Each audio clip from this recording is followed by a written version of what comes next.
here. So today I've got a special guest with me, Ronja, who I have had the pleasure of meeting through the Brains magazine, being part of that group and an executive contributor.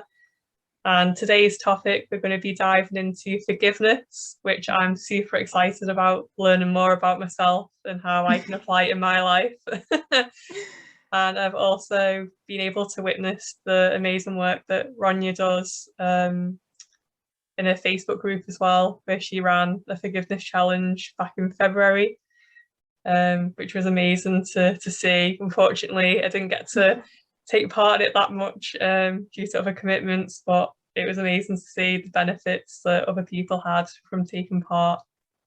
And so, yeah, without further ado, I would like to get started. And I suppose like the best way I think of starting the conversation would be for you to tell a bit about yourself and your journey, and how you've become the coach that you are.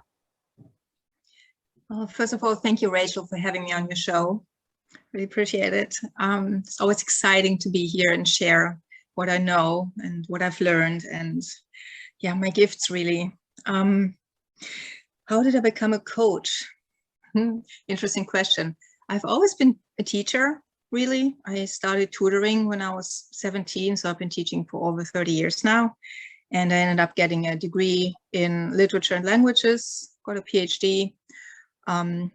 So I've taught all sorts of people. And ironically, really, it's ironic that I really never wanted to become a teacher, because people always told me, you're so good at it, why don't you become a teacher? And I could never see myself at a school and teach, because I've had so many bad experiences with teachers throughout my life.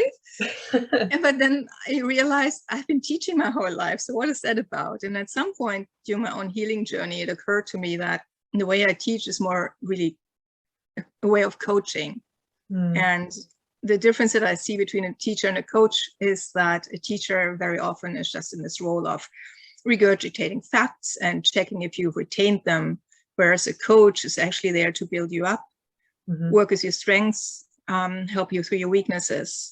And that's always how I've taught, really. I mean, I can't even go snowboarding without helping somebody become better when I see them flopping all over the place. So yeah, that's really how that happened. And I've always been spiritual, so I started my healing journey fairly early on, then, you know, slowed down a bit, because when you're in grad school, there's only so much you can do. And then I came back to it full-time, really, in 2011, I guess. So shortly before I finished my PhD, when I got back into it all with the Merkaba meditation and started having more things happening, more healing occur, etc. And then I just slowly moved into becoming a full-time coach, really, because I've learned how to do quantum touch. I caught up on my Reiki. I'm a Reiki master. I've learned various modalities, AFT, which is Akashic field therapy. And I now focus on trauma and forgiveness. Forgiveness is a big part of trauma healing. Yeah, that's really how that happened.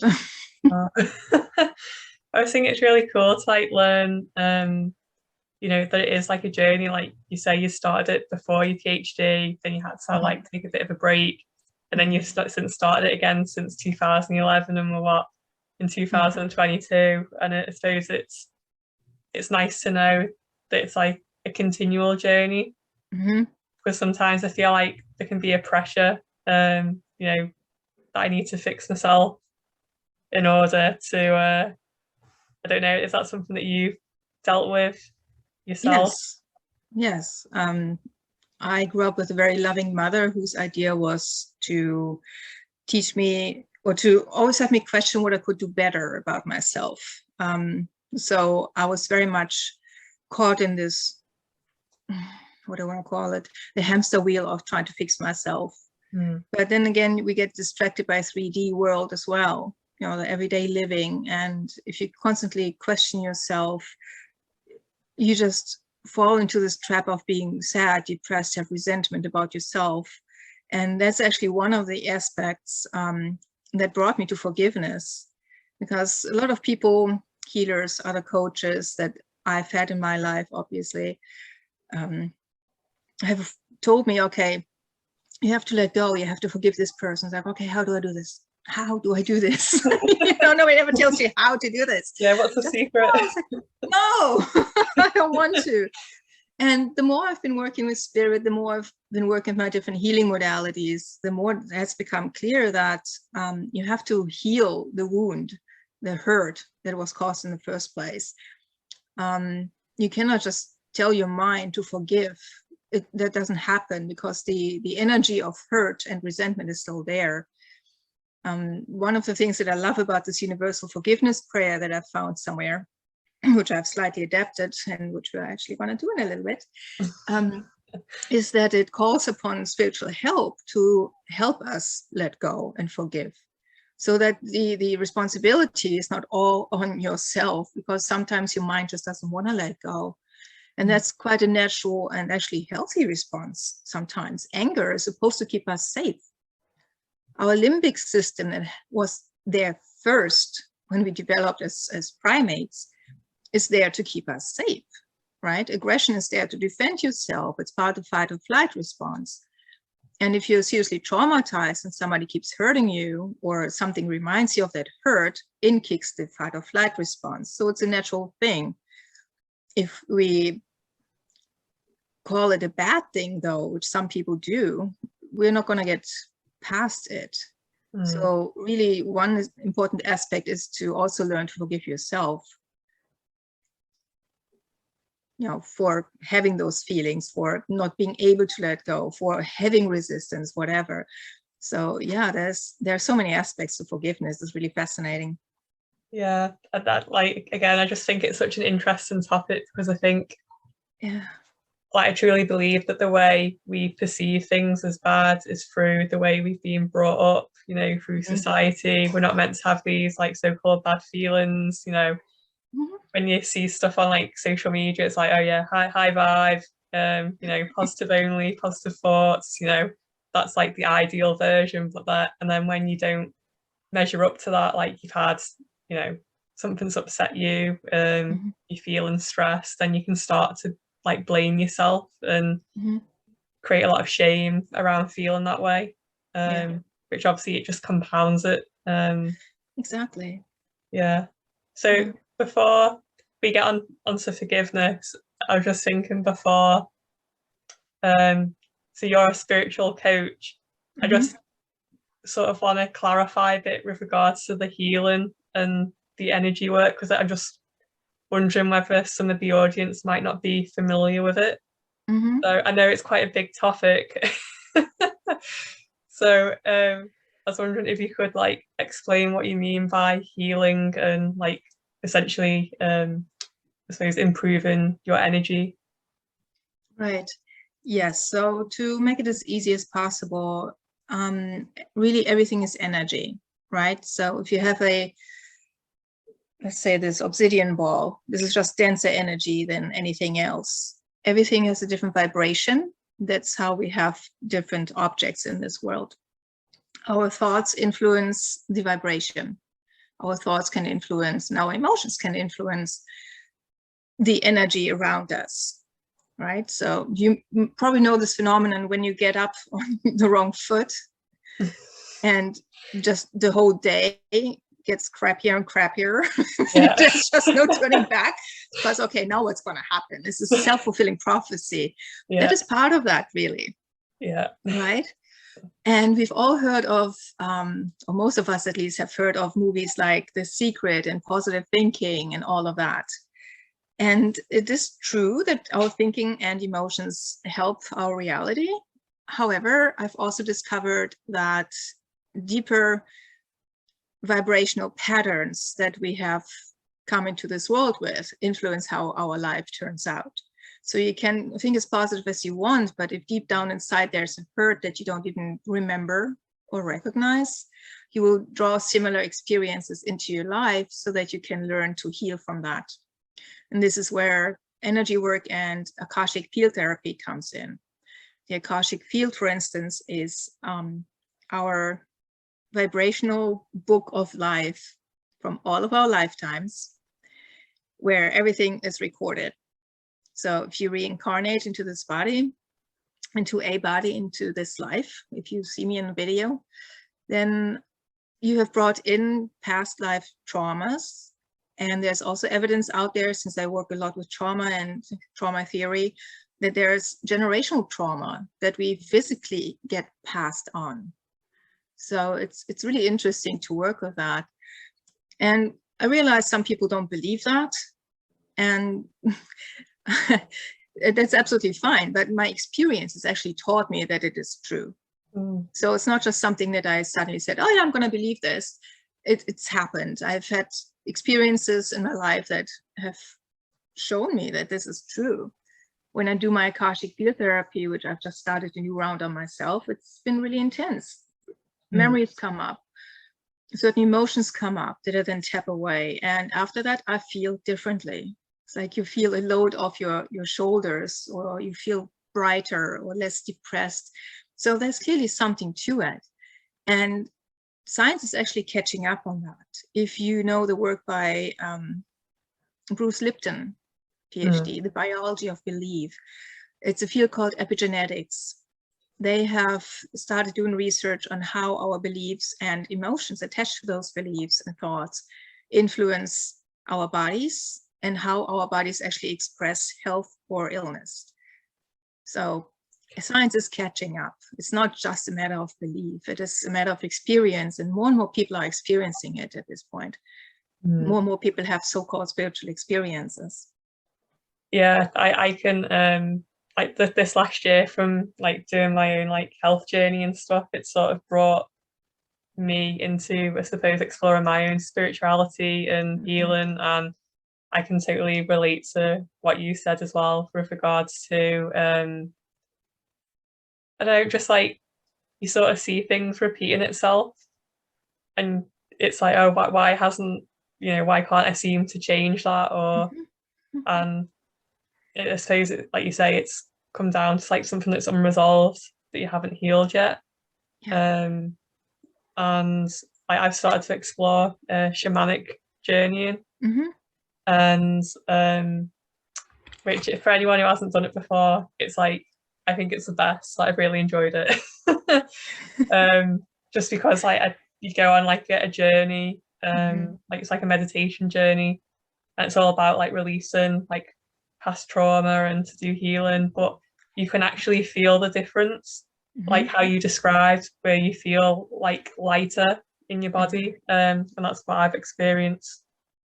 So yeah, so now that we've talked a bit about energy, I suppose it's time to get onto forgiveness and how it relates to that.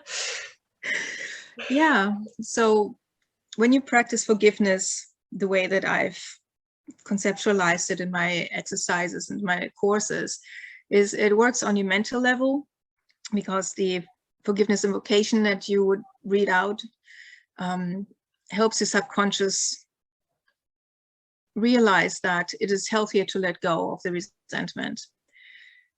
Spiritually and emotionally, it then actually helps you let go of the so-called negative emotion, the sadness, the depression, the anger, all those things that keep us down vibrationally because we're not happy.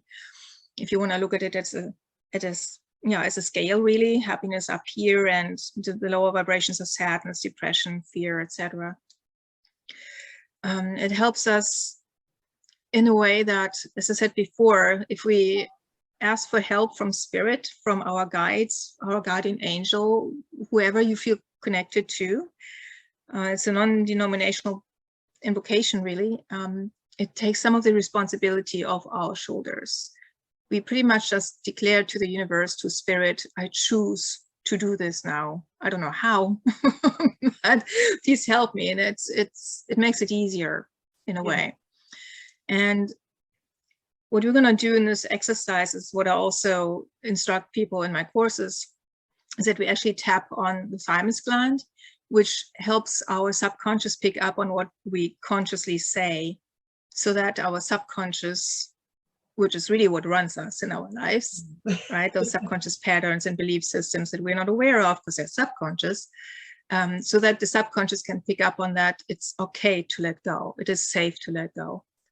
And if you then choose to do some extra healing and dive into whatever hurt there may be, or whatever trauma keeps repeating itself in your life, or because of generational trauma passed on or past life trauma coming up, then progress can be pretty intense. You can move on much more quickly and get over things that have been irking you for a while, or that are really difficult.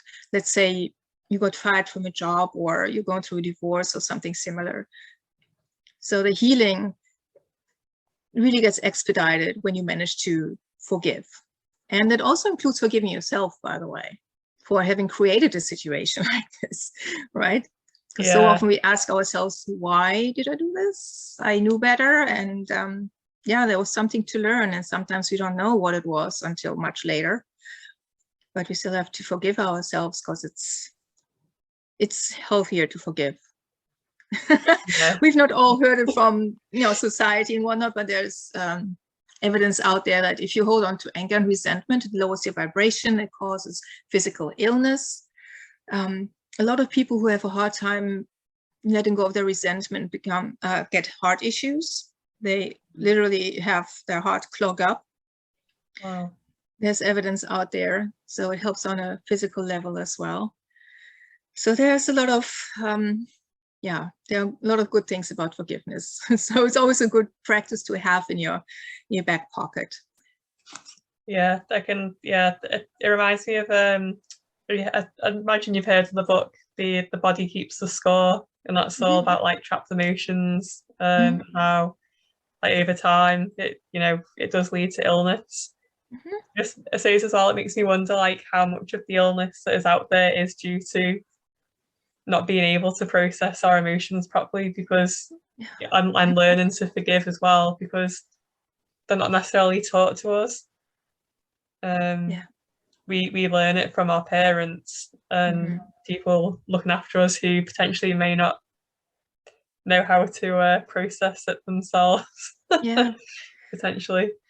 Well, awareness is something that is a very personal journey, and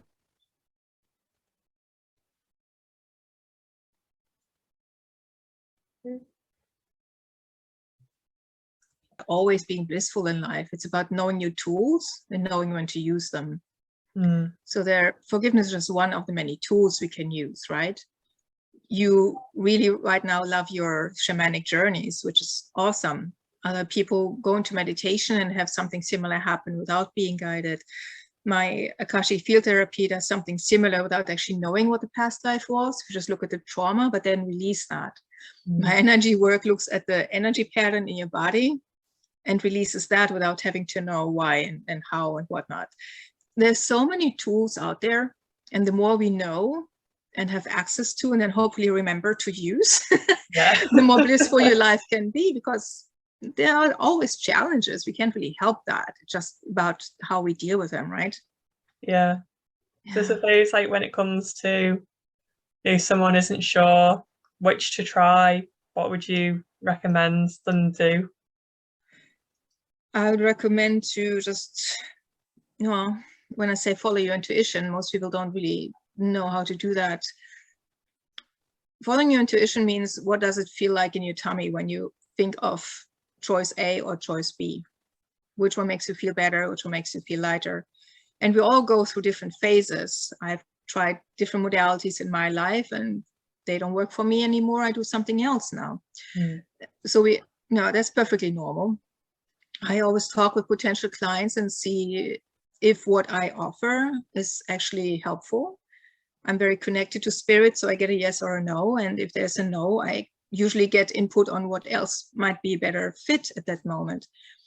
So feel into it yourself, reach out to the coach or the healer and see if it feels right in the moment. And don't be afraid to say, no, it's not really my thing right now. I'll try something else. But the right thing will always present itself. When you're ready, the teacher appears.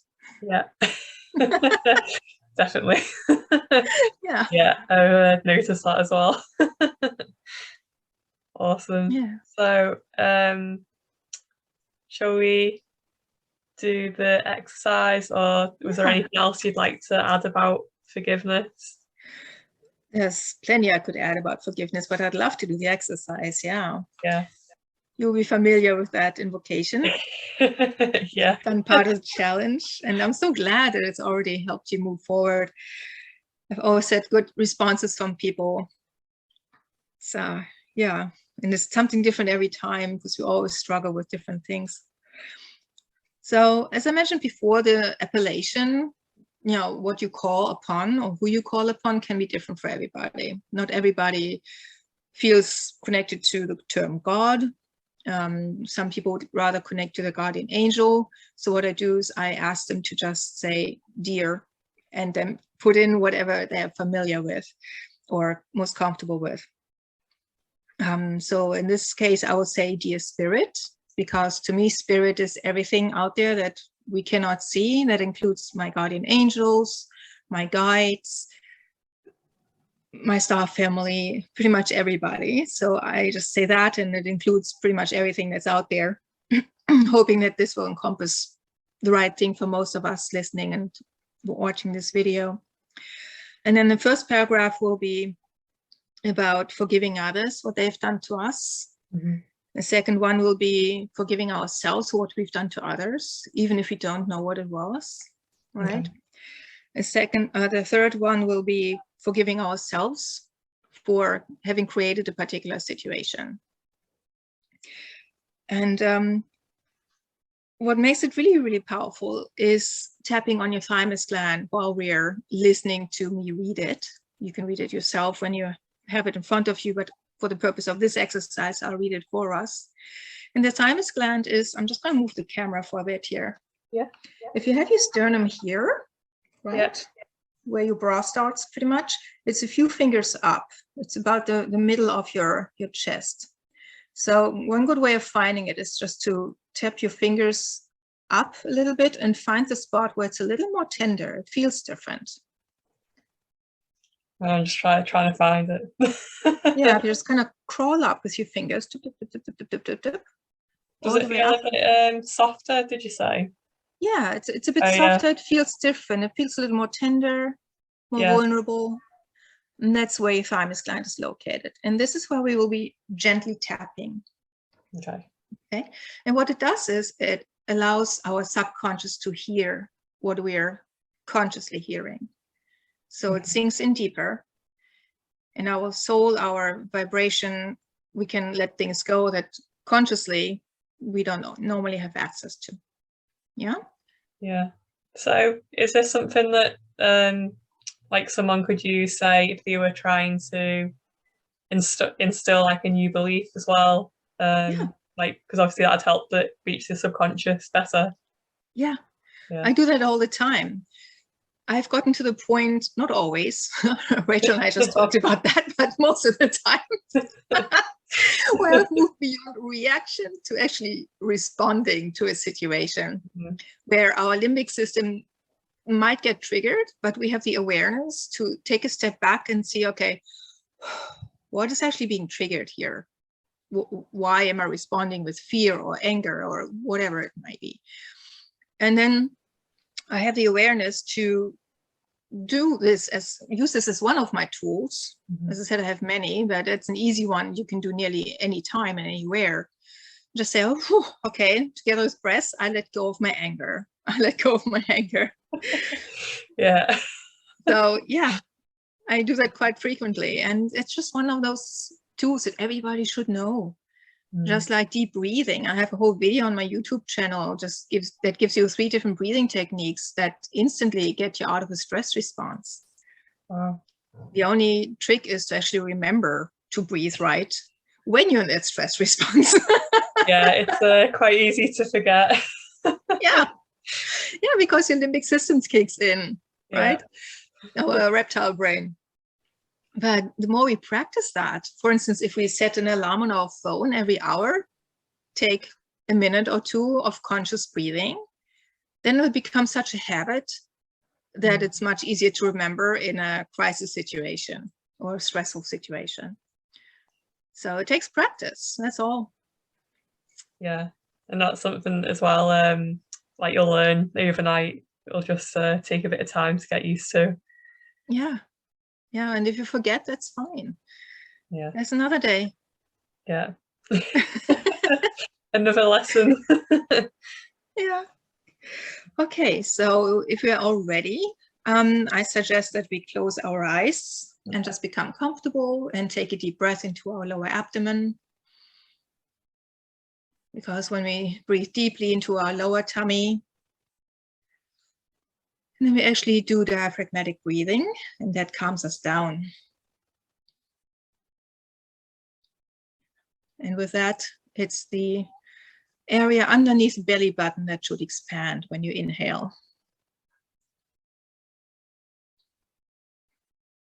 So it's one easy method to calm yourself down. Let's just do this a couple of times. Become really present in this moment.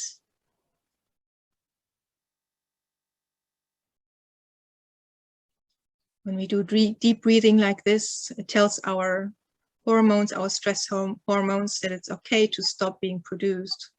We no longer need them. It is okay to feel safe in your body. And only when we feel safe can we actually become present and be here in this moment and be open enough to practice something like forgiveness.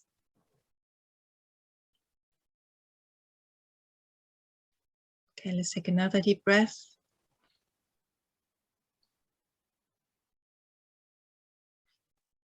Okay, then you can return to your normal breathing and keep your eyes closed if you're comfortable. And you can begin tapping on your thymus gland. Remember, it's in the middle of your chest. Gently tap while I read out the forgiveness invocation for us right now. Dear Spirit, please help me forgive anybody or anything that has ever caused me pain, whether deliberately or not, at any time or any place. Please assist me in forgiving them and releasing my resentment.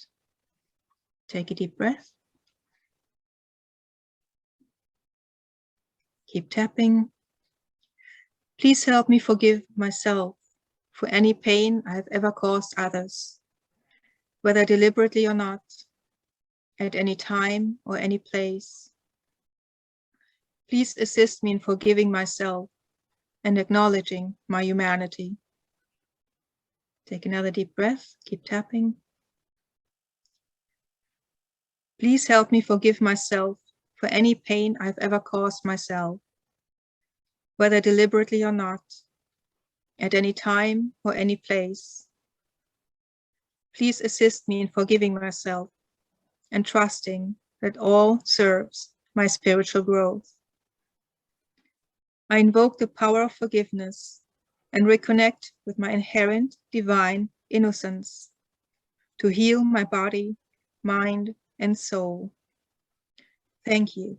And so it is. Take another deep breath. You can stop tapping.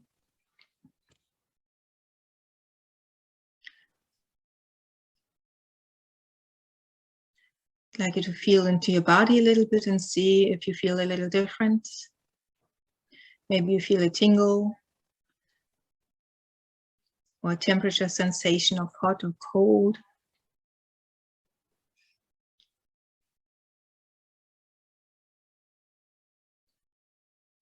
Any kind of sensation that is different is an indication that something has shifted energetically.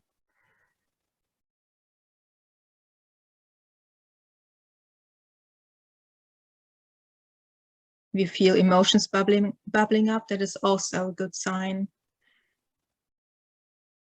because they have to come up first before they can go and dissipate.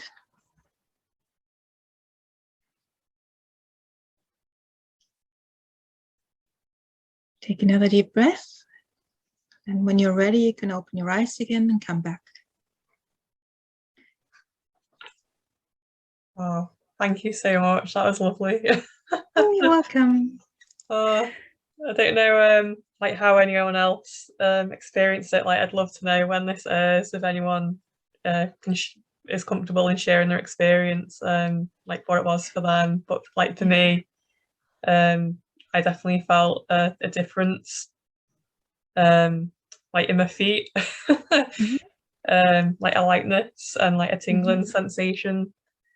And that's something that I've been noticing a lot through like doing more of the spiritual work, that seems to be where I tend to feel my energy the most, like being released. I'm not sure why, but that's yeah.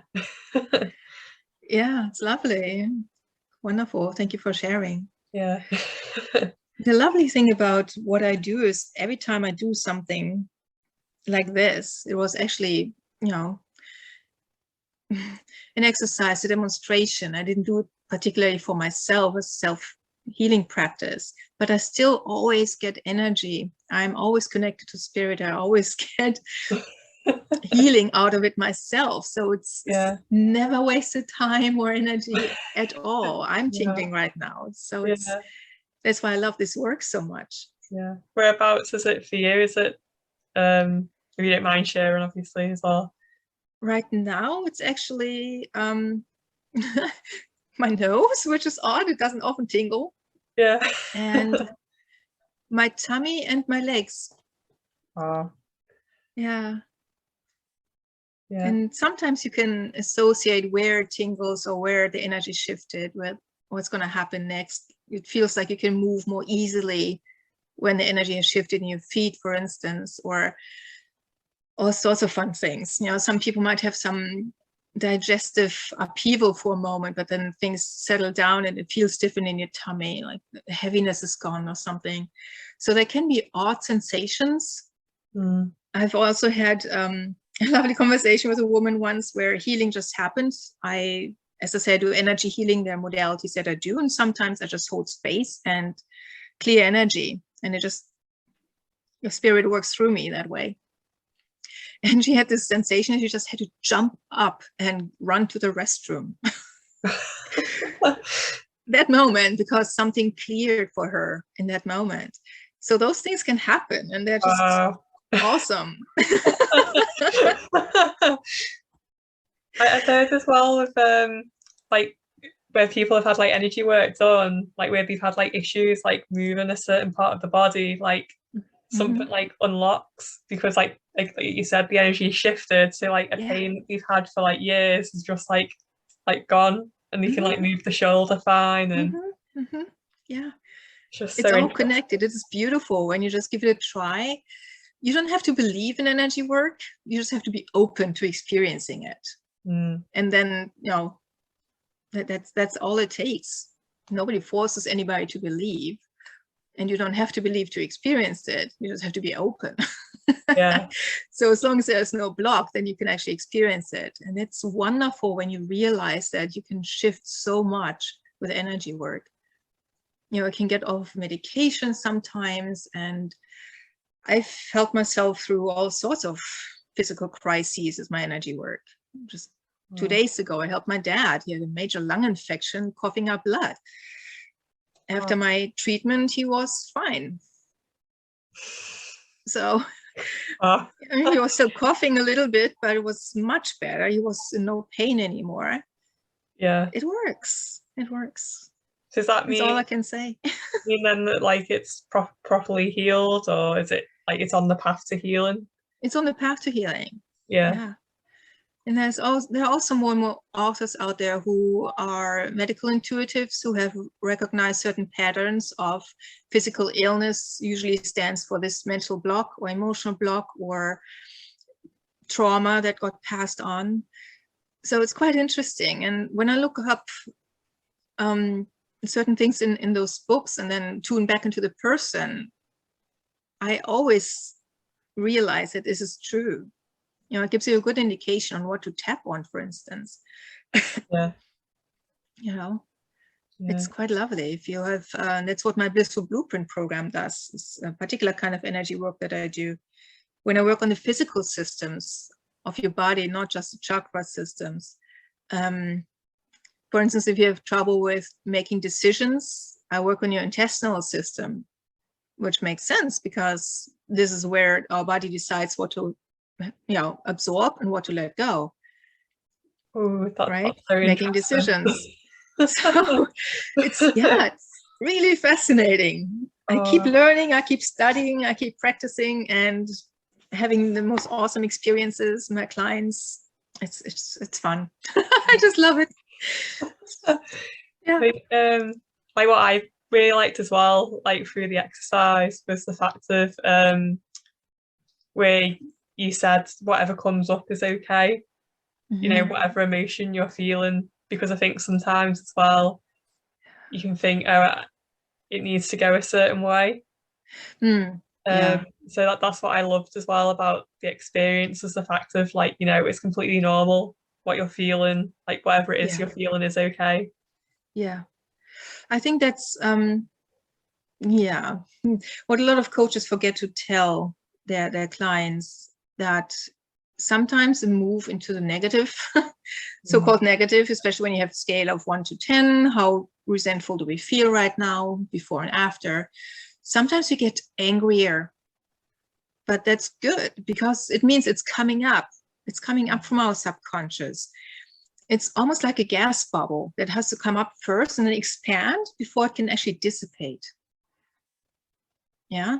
If we want to keep it down, it's never going to go anywhere. Yeah. Right? Yeah. So, there's also a beautiful book called Letting Go, and it's all about surrendering to whatever emotion. If we don't get caught with our thoughts in that emotion and the memories attached to that, or conjuring up even more negative emotions, then the emotion can just go. It sounds easy. It's not that easy to do, but really that is the concept. You know, acknowledging it before we let go, rather than suppressing it. Yeah, I came across like a really good quote, and I can't remember who it was, but it was get out of the narrative and into the experience, and that's what I try and remind myself. Like when I'm having like those emotions, it's like, don't go into the blame game of, you know, they did that or this happens, you know, trying to just feel the energy to let it go. But yeah, like you said, it can be easier said than done. I suppose it just depends on how triggered you feel of it. Exactly. That's why healing is so important. Healing of the actual hurt, and not just a mental approach of, oh, let me just try and think positive. It's not going to work. Yeah. Just like people who follow Abraham Hicks, for instance, the positive thinking. Every topic is like a stick. You have two ends, the positive and the negative. But to get from one into the other might be too difficult, because there are too many triggers attached, too much hurt and memories and whatnot. So one way to get yourself out of a negative spiral, at least down to a rabbit hole, you just pick up a different stick. So sometimes I think coffee pot. Because it's like, okay, how do I get out of this? I'm so angry and I don't know what to do. So okay, coffee pot. Just contemplate a coffee pot. And if you do that long enough, your thoughts get a break, because whatever thought we think for more than 16 seconds, another similar thought will follow. And this is how we get down our rabbit holes, right? So if we become aware enough and remember to just think coffee pot or whatever floats your boat, to just think of something else, it really helps. Yeah. Just break the downward spiral. Yeah, it's important. It's so easy to go down a downward spiral, to go down a rabbit hole. And society teaches us that too. We're a problem-solving society, right? We tackle a problem, we think about it, we look at it from every angle, and then things just get worse and worse and worse. Yeah. Whereas people like Einstein and others, when they couldn't solve a problem, they took a nap. They did, and then they woke up with the idea, right? With a solution. It works. It really works. Yeah. Let your subconscious do the work. Let spirit come in. Follow your intuition. Yeah. It's a lovely game when you get to the point where you can see it more as a game than, you know, a chore. Yeah. Yeah, I guess it just comes back to practice again. Yeah. As I said, there's so many little tools like the breathing, the tapping, the forgiveness invocation, all sorts of things that we can do on a regular basis, every day, every time we go use the restroom, you know, breathe, properly. Yeah. And those are a lot of little tools of meditation, or remembering not to get attached to your thoughts, which is something I teach in my meditation course. It's not about stopping your thoughts, it's about not getting attached to them. Yeah, just being a witness rather than getting like sucked into the stories. Exactly. Yeah. I'm just aware at the time, but there was something that I wanted to ask about the forgiveness exercise before we like finish up. So how often would you suggest like to use that tool? Would it be like when you feel like you need to forgive someone, or could you do it like, you know, every day, like before you go to sleep? Or I suggest you can do it every day if you want to. It's not going to hurt. If there is a major issue that you're tackling, I suggest actually doing a whole forgiveness course where, for instance, I have a couple where there are guided meditations, and I guide you through the tapping, and there are binaural beats as well that help you get even deeper into your subconscious. There are journaling exercises, all of those little tools that can help you process something if there's a major issue that you're struggling with. Other than that, it's one of those, maintenance things that I do on a regular basis. For instance, for myself, I don't necessarily do it every day, but then again, I do something else every day. But it's something good to start out with, especially when, a lot of things have accumulated, or if you don't want to dive deeply into something because you're too busy with other things and it would just be overwhelming. So I always encourage people, as I said, not a teacher, a coach, to feel into their own intuition, what feels right for you in this given moment, and then trust that. Nobody can tell you 3 times a day and you have to do it. That's not how it works. No. It's more and more about really claiming your sovereignty and tuning into yourself, what is good for you in this moment, and then living that. Definitely. So that's what I advocate. Completely agree. Awesome. So thank you very much for coming on. I absolutely loved it, and I could honestly talk to you for like hours about this stuff. I just find it so fascinating myself. I still have a little gem for everybody. Would you like to hear it? Yes, definitely. Okay, listen up. Vulnerability is your superpower. Love it. Vulnerability is your superpower. So remember, it's not about clamming up and keeping the world shut out because you've been hurt. It's about healing everything and becoming so strong in your love for yourself and everything else.